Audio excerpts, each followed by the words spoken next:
Ndinitekana umunezero ntangere vyo gusubira kubana namwe banywanyi bacu mubana natwe mu makuru n'ibiganiro vya misi yose dushikiriza kuri nombonesha kuri yacu kandi yanyu Muhuza TV. Haraheze igihe kinini tutabageza ko amakuru n'ibiganiro biriko biravugwa mu bisata bitandukanye ngaha mu gihugu cy'u Burundi ndetse no mu makungu atandukanye. Ibi byaratewe n'akabazo tekinike ariko kaje gutorerwa inyishu. Muri no mwanya rero turagarutse kandi tugarukanya amakuru menshi cyane ivyo twatohoje muri no misi ndetse na vyinshi tuzogenda tubigaruka ko uko imisi izogenda iza ndetse nuko tuzogenda tubashikiriza amakuru n'ibiganiro vyacu. Sangwe kaze rero banywanyi bacu mubana natwe mu makuru n'ibiganiro dushikiriza kuri nombonesha kure ndabaye kazi aho muri hose abari ngaha mu gihugu cy'u Burundi ngaha mu ntara zose ukari zitanu zigize igihugu mu ndingarizo nshasha abadukurikirana bari mu bihugu bigize akarere ka Afrika y'ubuseruko abari ku mugabane wa Afrika ndetse n'abari mu makungu ya kure mwese ndabakengurikiye kandi bahakaze muri ano makuru.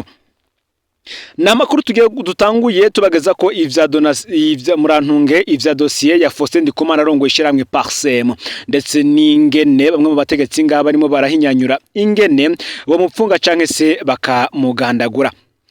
Umugambi wo gupfunga Faustin Ndikumana abanje kubeshegwa ko atunze ibigwanisho. Imbere ko dutangurana ni vyiyi nkuru tubanze tubibutse ko abenshi mu banyagihugu bafatwa hirya no hino mu mihingo itandukanye y'igihugu babanza kubeshegwa ko bakorana n'imiharigwana ibarizwa mu gihugu ca Republika Iharanira Demokarasi ya Kongo cyane cyane ngifashwa n'igihugu cy'u Rwanda. Abandi bakabeshegwa ko bafise ibigwanisho bakorana n'umuharire ditabara ushaka gukurako ubutegetsi bwa CNDD FDD baciye mu nzira y'umuheto. Kwigenekerezo rero ya 17 Rusama uyu mwaka wa 2026 haratoye ibigwanisho mu kabare ka Faustin Ndikumana ahani Ingozi. Abakozi biwe nibo babibonye baca barahamagara igipolisi. Ariko igitangaje abo nyene batabaje igipolisi nibo bapfunzwe. Kuva mu mwaka uheze Faustin Ndikumana arabonetse ko abangamiwe n'ubutegetsi bwa Perezida Evariste Ndayishimiye. Umukuru w'igihugu ubwiwe nyene cyobaro Evariste Ndayishimiye yaramwifatiye mu gahanga. Mu nyuma haramenyekanye umugambi w'iperereza warugamije kugandagura Faustin Ndikumana mu buryo busa n'isanganya ry'imodoka. None ubu naho hagezweho irementanya ry'ibigwanisho. Imana irinde uyu mukuru wa Parsem. Reka tuanze twumvirize amwe mu majambo Faustin Ndikumana ubwo washikiriza ku vyidose ndetse n'ivyabaye kugenekerezo ya 17 Rusama hama tugaruke tubananya nandi makuru. 17 z'ukwezi kwa gatanu mu bihumbi 2026 cabereye mu ntara ya Ngozi muri centre y'Ingozi quartier bita Kinyami sanzwe mvukamo ntuyemwo ahari peti wanje nyene familiare meme twakuriye hasanzwe hari ubunywero ufasha abantu kuruhuka ku mugoroba iyo bavuye ku mirimo n'ibindi utanze akazi kugaruka rutari ruto ko rero bisununuye hanyuma hari hagize imisi hari icika ry'umuyaga nkuba rimaze imisi yavuye ku cyo bita transfongo cari cahiye haragize imisi hari umwijima n'amaplaksore panyu yaraha ugasanga ntatena umwanya munini nari kumbaza bime directeur general ba Regides bino dufasha icyo kibazo kandi ari karakidufasha mugabo rero hari inkozi kibidasanzwe yatengere muri umwijima yinjira afise inkoho ijana inkoho n'agapfuko bakarimwo grenade muri zigisoda shasha niboti abitwara ahantu muri kwa ahantu hakunda kuba hari abakara ajyayo mu bakoresha mu gikoni mu gukinjika iz'abakiriya bariko barasaba baruterekayo tego rero ngo bari uhari twagiye twaze hirya no hino ababikora bashaka guca bagenda ngo babwiye mu gipolisi ko afise inkuru hanyuma muri iryo joro nyene bukeye uriko buraca mu bucagucagu bacageragera polisi kiza kugira fuye perquisition muhamacho abacerekana ati turafasha ibigwanisho kwa Faustin Ndikumana iwe mu nce nitwa ko jewe ntunze ibigwanisho icira umuriro irementanya ridasaye ko ncira umuriro rero nshaka guhunganya umutekano w'igihugu kamaramazi hanyuma novuga ati ya mana dusenga idasanzwe yarabikoze kuko ujejwe umutekano w'aho hantu yaciye abibona bitaradaca muri iryo joro nyene, ataza guhamagarajira n'abandi bakozi baraza bakibibona bihutira gutelefona inzego z'umutekano. Igipolisi ati nimuze mudutabara twebwe turabona ibintu byateye amakenga, tubonye inkonga abakiya bagiye, murazi ko kabarara k'abantu benshi tubibonye ubu nyene, hariho n'umufuko tutazi ibiwurimwo. Inzego z'igipolisi ziraza, haje icegera c'utwara igipolisi mu ntara ya Ngozi, hazana n'umupeje aza kugira nyene peve nyene vyagenze, barashika barakura uwo muzigo barakurikiza barabitwara. Cadutangaje rero nawe wakoze rero ko ari 6 baciye bafatwa mu bagira enquête, barafungwa batabavuga bati none abantu batabaje baja gufungwa gute? Twese batari enquête, ayo enquête rigo ni mubumvize n'ibisaga mugabo ibyumvikana iyo umuntu ari naho yoguma ku kazi uwo muhamagaro ukagira ico mubajije kuko yago arinza gutabaza ntari karaje hama urujaraza dossier gabo ikintu kiri mu kiri charge kiri kuri abo bantu uko nta kihari no kwa procureur nta kihari abakarabaza nawe zaje ko nta kintu infraction n'imibagi bwatwatangazwa n'ingene umengo hoba hari indi bintu cyakubandanya kuri yo affaire. Faustin Ndikumana akavuga ko abashize ibigwanisho iwe ari bijuju bikire mu mwijima. Ni nkuru yavuzwe cyane aho benshi biyumviye akamaramaza aho hari inkozi z'ikibi zashize ibigwanisho ku muntu wa Faustin Ndikumana asanzwe arongoye ishiramwe Parsem. Ni kenshi kandi vyashikijwe ukungene Ndayishimiye ubwiwe yaheruka kubabazwa n'umwihwezo wa Faustin Ndikumana muri Munyonyi mwaka wa 2025. Wari umwihwezo aho Faustin Ndikumana yerekanye ko hari abategetsi bihaya ko ari abarimyi bakarorero kumbe bakoresha amafaranga ya leta. Ni nako kandi Ndayishimiye yaciye asimbira mu gicu kandi atamudomye ku rutoka kura agahuzu uyo mukuru wa Parsem. Varisito Ndayishimiye yarakoresheje imvugo itamenyerewe mu kanwa k'umutegetsi wo kwego go hejuru maze abarundi bose barajumararirwa. Ntivyagarukiye aho kuko mu nyuma vyavuye binugwanurwa ko hari ko hategurwa ukungena ubuzima bwa Faustin Ndikumana bwozimanganywa. Umugambi mutindi wo kwica umukuru wa Parsem maze kumenyekana vyaciye bihebwa. Sogokuruza yaramaze ati ingeso iraraba ntihwera. Abateguye guhitana agatwe ka Faustin Ndikumana ubu naho baherutse kugerageza kurementanya ko atunze ibigwanisho bicira umuriro. Kubwa Faustin Ndikumana arongoye ishiramwe Parsem ngo abantu bashize ibigwanisho iwe nibijuju ruhebwa. Faustin Ndikumana yaratangajwe cyane n'abantu bafise inyifato nk'izo zifatiye kwirementanya. Kubwiwe ntatahura yabo bantu bakuru umwete wo gukora ibikorwa nk'ivyo bigayitse. Faustin Ndikumana akabona ko abo bantu bari mu mwijima. Akibutsa kandi ingene ukungene igihugu cy'u Burundi cyamaze gupfa mu bisata byose ku buryo ubu gisigaye kinakumigwa mu buryo butandukanye ku rwego mpuzamakungu. Yarebukije ingene ukungene ivyo anegura ari vyo n'inama nshinga amateka yeruka kunegura. Agatanga n'utundi turerero aho yibutse ukungene umukuru w'igihugu bwiwe erutse kwiha akaruru asanze ikigo obuha cyaratembeje uburyo bwari bugenewe kubaka iyororero ry'inkwavu ikarusi. Faustin Ndikumana nawe ntiyagarukirije ngaho yaranebukije kandi ukungene Reverend Ndikuriyo arutse gutera ivyatsi ngendo yo kuburabuza abanyagihugu bato bato bikorera utwabo mu rudandazwa. Ninga rero Faustin Ndikumana hera mu kwerekana ubujuju buri mu mitwe y'abamufata nk'umwansi w'igihugu. Turavye uko ibipimo vya politike y'u Burundi vyifashe muri kino gihe amashamba arashushe. Umukuru w'igihugu ngariko yisanga mu mitego wenyene yiteze. Ishatemanga nuko afise urara rwuzuye kubiriko birashikira igihugu arongoye. Ibibazo Ndayishimiye ngarimwo bisanzwe vyaranashikire kandi bakuru we bamuboneye izuba haba mu Burundi, mu Rwanda, muri Kongo eka no muri Uganda no mu bindi bihugu bimwe bimwe. Umukuru w'igihugu Varisito Ndayishimiye ngari mu kangaratete naho atubako kubitangaza. Ngarafise ubwoba bukabije kucuka kiri mu gihugu arongoye. Ndayishimiye ngageza hafise akanyota k'ubutegetsi gasumye inguvu cyane uburyo bwiwe ku buryo agendeshwa n'ibishobisho gusa kandi iyo ngorane ikaba igenda iramumarira uko bukeye uko bwije. hari uruhande y'ivyo amaso n'ubwenge ngo birerekana Ndayishimiye ko inka aragiye yamaze gupfa. Nico gituma ngo umukuru w'igihugu afise ico twokwita nka stress ku buryo uba ariko araswatanisha kuko inka yaramaze kubwanura nawe yaramaze kubona ko aho hageze ataca gikiza. Ngo buryo Ndayishimiye asa n'uri karacana canke se guturira inkoni yahora iragiza inka ikiziriko cayizirika uruhongore yasasigwamwo n'ibindi. Benshi bakavuga ko mu bategetsi benshi bagezaho basigaye babona ko ataco bacera. Benshi kandi bibakana bivuga bagendeye ku rupfu rw'umushikiranganje Gabibugaga wapfuye mu minsi iheze, aho abategetsi benshi cyane cyane mu basangiye amabanga yo mu mugambwe ndetse no mu butegetsi ataco bigeze bavuga. Ngo harya Ndayishimiye akabona ko Parsem ari yimuteye ingorane zikomeye.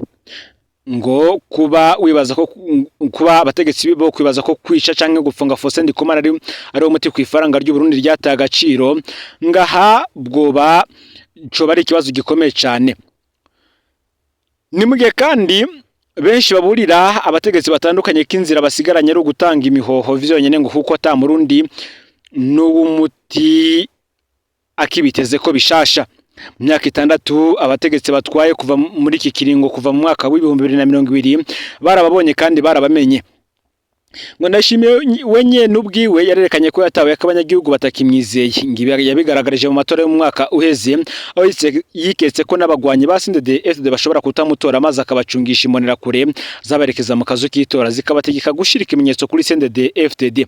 Aha rero ngo ibintu akaba ariho vyagaragariye ko vyayangaye. Nginyuma yo kugerageza rero kumwica bikanka bo bashaka kumupfunga kugira ngo anumirane. Uwo ni Faustin Ndikumana. Nkuko twabigarutse ko ni inkuru iri kiravugisha benshi muri no minsi ari terabwo barifatanye n'elementanya biriko bikoregwa Faustin Ndikumana asanzwe arongoye ishiramwe Parsem. Nkuko Faustin Ndikumana yabitangaje mu kiganiro yatanze arigana ndetse twanabagejeje ko muri ano makuru arigana ukilementanya ryagenze. Uyarongoye Parsem akavuga ko kwigenekereza 17 Rusama uyu mwaka tubigwanisha mu bunywero iwe buringozi. Ngabakozi we rero basanze ari sinzi uhasize inkoho yo mu bwoko bwa Kalashnikov n'umufuko w'amagrenade. Abakozi biwe ngo baciye bihutira gutabaza igipolisi gica kiraza kubitora. Babakozi batabaza ngo baciye bajanwa gupfungwa kumvo z'amatoza ariko bakaba nubu batararekugwa. Faustin Ndikumana rero akabona ko iryo areremetanya ryateguwe n'ubutegetsi. Kubwa Faustin Ndikumana abona ko ivyo bigwanisho vyahazanywe n'ubutegetsi bwa Ndayishimiye hagamijwe kumurementaniriza yamara ngo ivyo barementanya vyose. Faustin Ndikumana ararahira karengwa ko atazosha coba ngo ahagarika urugamba ishirahamwe Parsem ryishinze ryo kwerekana ivyo kosorwa mu ntwari ibereye. Agatera kamo ko borekura abakozi be ngo kuko kuba baratabaje n'ikimenyetso ko ataruhara babifisemwo. Benshi bati ugwa Ndayishimiye afitiye Faustin Ndikumana rwarongerekanye muri Munyonyo umwaka uheze. Nkuko twabigarutse ko mu mpera za Munyonyo umwaka uheze w'2025 Ndayishimiye arababajwe cyane n'ivyashikijwe na Faustin Ndikumana aramutukagura aramwonona. Faustin Ndikumana mu myihwezo yiwe yaruka kwerekana ukungene hari abategetsi bita ngo nabarimyi bakarorero ariko badakoresha uburyo bwabo. Faustin Ndikumana yerekana ko bakoresha uburyo bwa leta. Mu mwihwezo wiwe Faustin Ndikumana ntigeze adoma amazina y'abategetsi yari karanegura. Yamara budaciye na kabiri wa mutegetsi Faustin Ndikumana yabikira ibanga ntamuvuge mu mazina aciye yivuga atawo bimubajije. Abarundi batanga rero basanzwe uyo mutegetsi kumba ari umukuru w'igihugu Evariste Ndayishimiye.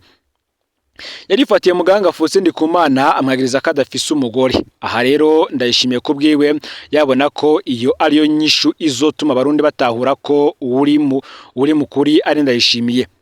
Abarundi barumiwe kubona umukuru w'igihugu yadukiza ata umuvuze akavuga yemera ko arimisha indimo ziba akoresheje uburyo bwa leta ariko agaca avuga ko amuseseye agafu nawe atera ngo de kuko atagira umugore. Ico gihe nta muntu atateye ivyasiyo nyifato y'umukuru w'igihugu. Nkuko bitangazwa n'ikimenyesha makuru Burundi Libre mu nyuma gato Faustin Ndikumana yavuye yishura umukuru w'igihugu mu buryo bubere kandi bwakomewe amashina benshi. Faustin Ndikumana arakengurutse cyane kubona ubutumwa bwarashikiriye bwari bugenewe. Acaranegura cyane ingendo yo gutukana. Faustin Ndikumana yavuze ko mu ndere y'Ikirundi yahawe atigeze yigishwa ibitutsi. Mu yandi majambo yarashatse kwerekana ko imico y'uwamututse itangaje. Ivyo bitihwe mu minsi mike ubutegetsi bwaciye butegura kwica Faustin Ndikumana. mu minsi yakurikiye vyagaragaye ko mu mutima w'abategetsi ishavu ryagumye riniga. Imbuga zibiri za X zisanzwe zishira habona amabanga menshi mu biro vy'umukuru w'igihugu zatangaje ko hariho harategurwa urupfu rwa Faustin Ndikumana. Imbuga umuhinga yigenga n'imbwa itukura zarashize habona amakuru yemeza ko hariko hategurwa urupfu ruzohitana Faustin Ndikumana hakoreshejwe isanganya. Ngo birashoboka ko umugambi wo kumwica umaze kumenyekana waciye uhebwa. Mu bisanzwe benshi baranagiriza Faustin Ndikumana ko bariko bakoreshwa n'abakoroni bashavujwe nuko Ndayishimiye abemye ubutare. Burya mu Burundi ngudenderejwe ko ukorana n'umukoroni iminsi yawe ibiharuye. Benshi bihweje rero ingene ishavu rya Ndayishimiye ryagerera duga buhoro buhoro kuva yumvise ko anegurwa kuko bayita umurimo w'akarorero kumbe akoresha amakori y'abarundi. Benshi bihweje ingene umukuru w'igihugu yubahutse akimara amazi akaja kwinjira mu buzima bwite bw'umuntu aho kwisigura kuvyo yokeje atanumuvuze izina, kuba vyaramunaniye kwigumya ngo atsinde ishavu yamara agahemuka atanguye gutegura ukungene Faustin Ndikumana yosezera isi. Benshi ngo barakeka cyane ko ivyo bigwanisho berutse gutorwa mu bunywero bwa Faustin Ndikumana bishobora kuba bifitanye isano rinini cyane na rya shavu Ndayishimiye amaranya amezi 6. Benshi baganura abategetsi gutahura neza uruhare rw'amashiramwe yigenga. Faustin Ndikumana yakoze ica amategeko y'igihugu amurekurira ngo abategetsi n'ibihangana bareke gukoreshwa n'agashavu mu gufondafonda ireresi z'ibigwanisho. Ngo bikaboneka kandi ko Ndayishimiye agamije gushira Faustin Ndikumana mu munyororo kugira ngo amunumye yamaranga abarundi barabiteye ivyatsi. Iki ni ikindi kimenyetso ngo cerekana ko amatora yo mu mwaka uza w'2027 ateye ubwoba Ndayishimiye ku rugero rw'agahebuza nk'uko tuza kubigaruka ko mu yandi makuru yacu ataha tubageza ko vyinshi vyavuye mu matohoza yakozwe cyane kubiriko biraba mu myiteguro y'amatora yo mukuru w'igihugu mu mwaka uza w'2026 cyane amatora y'umukuru w'igihugu. Nako kandi tuza kubageza ko ivya dosiye ya Honorable Agathon Rwasa benshi bavuga niba koko azitabira amatora yo mu mwaka uza canke se niba atazitabira. Hari n'ibindi vyinshi biriko biravugwa cyane tuza kugaruka ko muri kano kanya vyose nimuze gucikanwa. Nemugiye kandi hari indi dosiye iriko iravugwa cyane ariko ikaba nanone ari dosiye ivugwa kunyuruzwa ry'abakorana n'iperereza. Bamwe bati ese ubwo baba bakiri bazima, abandi nabo amakenga akaba akiri yose. Muti rero abo ni bande? Abo ni Frank Anicet Nsengiyumva ndetse na Vincent Nsengiyumva nkuko tuza kubigaruka ko makuru yacu ataha. Muyandi makuru akabaro k'abakozi ba leta bagiye kumara hafi umwaka badahembwa bagatera kamo ko gutabaza. Bigenda gute ngo ikiringo cababa umwaka giherereye itariki irahemba umukozi wayo? Iyo leta yibaza ko tubayeho gute canke twokora neza akazi bigenze gute? Ivyo ni bimwe mu bibazo bigize imyidogo y'abakozi ba leta bamaze ikiringo cababa umwaka batariko bararonswa umushahara wabo.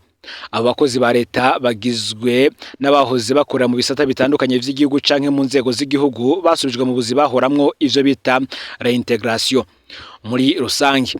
Mu ncamake ni nk'abahoze bakorera mu mabiro y'amakomine n'intara zitandukanye, aba chef de zone, aboze ari nk'abashinga amateka, abahoze mu bushikiranganje butandukanye ariko inyuma y'ayo mabanga basubijwe mu buzi bahozemwo nko kwigisha, kuvura n'ibindi. Abo bose rero bari mu buzima butoroshe kuko bamaze amezi menshi batariko barahembwa nyuma yo gusubira kuri ubwo buzi. Benshi muri bo basubijwe mu buzi kuva mu kwezi kwa Nyakanga umwaka wa 2025 bigasigura ko bagiye kumara amezi ashika 9 batariko bakora baronka agashahara kabo. Abakozi ba leta babandanya gushikiriza ko babajwe cyane no kubona hacigiye bishuza canke bibukiriza mu bushikiranganje bw'abakozi n'akazi ariko bagatangazwa n'ukuntu ubwo bushikiranganje bwahisemo kwinumira ntihagire ijambo ry'ihumure butanga. Aho bageze bashikiriza ko barushe bari mu buzima bugoye n'imiryango yabo, haba kuronka ico bahereza umunwa kuri hamazu babayemwo, tutibagiye uburyo bwo kwiyunguruza kugira ngo bashike kuri ubwo buzi. Ariyo mpamvu rero batera kamo gasa nko gutabaza mu bushikiranganje bw'abakozi n'akazi kugira ngo bikunde bahabwe akagashara kabo kuko badatahura na gatukuntu leta ishobora kumara ikiringo kingana uko kose itariko irahemba abakozi bayo nkuko amakuru dukura mu masoko atandukanye hirya no hino mu gihugu bo ubwabo babishikiriza. Ubunyonyezi canke ubusuma mu cyahoze ni komisariya municipale. Ese tuvyite kwitekera canke gusahura urukomba amazi? dushobora kuvyita kwitekera turavye ivyakozwe mu cahoze ari komisariya municipal benshi bita BSR. Biteye isoni. Twaze twibutsa canke tumenyeshe ko haherutse kuba intunganyo nshasha mu gipolisi isunzwe intara n'amakomine mashasha. Amakomisariya kominari menshi yahahora yahakuwe. Abahora bayarongoye benshi ntibaronswe yandi mabanga ngo bazoba abapolisi basanzwe kiretse abahawe yandi mabanga mashasha. Ibi rero bikaba biriko biratuma abahora barongoye ayo makomisariya ya kera basahura ibintu harimo ibikoresho kuko yakuwe. Reka uno munsi tuvuge ku vyaraye bishitse muri komisariya municipal ariyo benshi bita BSR. Iyo nayo nyene ntizosubira kwitwa komisariya municipal. Uwahora yirongoye Colonel de Police Edouard Mukoko nawe ntaramenya amabanga mashasha ashobora guhabwa. Inyuma y'izo mpinduka rero Colonel de Police Edouard Mukoko afadikanije na de Corpe Ngayabosha Jean Marie baraye basahuye urukoma amazi ibidandazwa vyose vy'abanyagihugu vyaruka gufatwa n'abapolisi ivyo bita sesi vyari mu bubiko bigizwe n'ibitoro impuzu n'ibindi.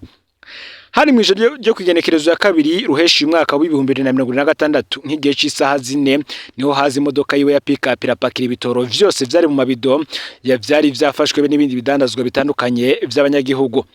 Ntivyagarukiye ngaho rero kuko kwigenekerezo ya gatatu ruheshi umwaka haciye hazi indi modoka ya taxifisi Imparati ma ubusa 228A icirapakira amabido agaragara yari yasigaye iciragenda. Amakuru dufise akemeza ko ivyo byose vyagiye kugurishwa kugira amafaranga bace bikubitira ku mufuko. Reka tuvyite ko Mukoko na de Corpe bashatse kwitekerera ariko ico bikoze vyateye cyane agashava abapolisi bakorera be n'abanyagihugu bene ivyo bidandazwa ibituma basaba ko Mukoko na de Corpe bobazwa ivyubwo busuma mu maguru masha kugira ngo binakunde abafatiwe ivyabo babisubizwe. Ni mu gihe kandi hari inkuru yigeze gushigwa ahabona ivuga ku busuma muri komisariya municipal. Iyo nkuru yagiye ahabona hari kwigenekerezo ya 2025 ntwara n'uyu mwaka. Muri komisariya municipal yahoze yitwa BSR havuga ubusuma budasanzwe bw'ibidandazwa vy'abanyagihugu bwariko bukorwa na de Corpe wahafatirikajije n'uyu nyene yararongoye iyi komisariya. Nkuko vyashikirijwe n'abapolisi bakora muri iyo komisariya misi yose harafatwa ibidandazwa bitandukanye ivyo bita amasesi. Ivyo navyo biba bigizwe hanini n'ibitoro bifatanwa ababidandaza mu buryo bita bwa magendo, impuzu n'ibirato bifatanwa ababidandaza batembereza ndetse be n'ibindi bitandukanye. Izo zose rero biba bifashwe bishikira mu bubiko stock isanzwe icungirwa na de Corpe Ngayabosha Jean Marie. Icababaza abapolisi nuko ivyo biba vyafashwe bica bitangura kugurishwa na de Corpe bakibaza ko baba bamaze kuvyumvikana na komiseri Colonel de Police Edouard Mukoko kuko ivyo bidashobora gukorwa batavyumvikanye. Amakuru rero yahavuye amenyekana ico gihe yemeje ko nk'ibitoro vyose biba vyafashwe mu mabido no mu macupa benshi bita kinju bica bitangura kugurishwa aho amafaranga avuyemwo akaba agabugwa nabo bantu babiri Colonel de Police Edouard Mukoko ndetse na Ngayabosha Jean Marie. Icababaje kandi nuko bene bidandazwa bagarutse kuraba ivyabo baca batega ubwoba mu kubwirwa ko badakwiye kubaza ivyo bidandazwa kuko vyamaze gushika mu minwe y'igipolisi bakabwirwa ko uwo bandanya bibaza capfungwa na komiseri Mukoko bagasubira inyuma bipfumbereje ubona ko atana handi bashobora kwitura. Arero muri iyo komisariya y'abapolisi bato bahakorera babazwa cyane no kubona abandi babakurira bitwa ko ari abofisiye berekana ubwo busuma bukaba akarorero mu gihe ari bategerezwa kubuhagarika kuko umupolisi muto yihenze atabajije atigera yoroherwa mu guhabwa ibihano. Mu ncamake ngo abapolisi bato bateraka mu bategetsi w'ejuru cyane cyane umugenduzi mukuru w'igipolisi kunyaragasa kugira ngo agarike ubwo busuma buriko bukorerwa muri iyo komisariya. Ngaho rero amakuru yaragezwe ko muri kano kanya ufyonde subscribe canke sabone niba utarafyenda ko kugira ngo tujucikana nadushikiriza usangiza no makuru bagenza aho bari bose kugira ngo nabo baje baramubambira bashikirwa nabiriko biravugwa bigezwe ko nga mu gihugu cy'u Burundi hanze imibezi y'igihugu cy'u Burundi ndetse no makungu ya kure no Mpuza TV Imana iba hezagire.